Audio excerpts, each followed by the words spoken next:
Here's part here's part two of these crazy people.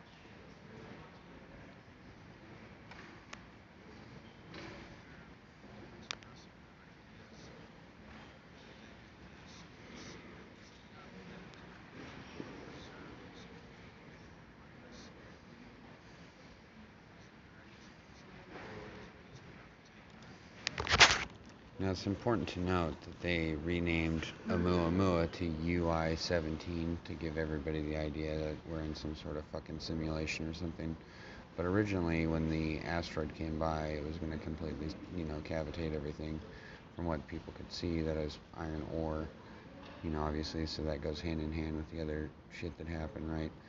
But notice the dates of when this popped up and a fucking giant space rock almost destroyed. I mean, and people can say that it didn't happen, but it happened.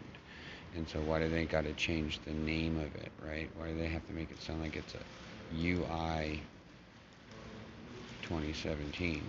That doesn't make any sense. It's almost like when they take the term SARS and call it COVID, and then they say it's racist to call it SARS, but when it happens in the Middle East, they call it Middle Eastern Respiratory Syndrome. Last I checked, if you're going to notate it based off the color of the skin, that's racist, right? So just saying SARS doesn't mean you're not saying Chinese flu. You're not saying Chinese SARS. SARS originally popped up in 1997 in the Wuhan province. I watched it on the news, and then they started developing a vaccine. So there was no warp speed on the vaccine. There never was. We paid for it for 30 years.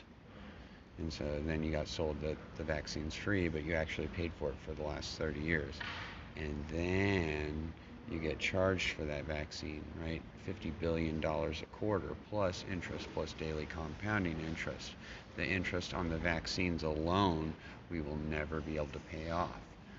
And the best part is the people who sold the vaccines to you didn't have to pay for them to be made or the research and development for it. So not only did you get not kissed, well, you got screwed, but you got screwed twice. And that's why I don't vote, because I didn't vote for that.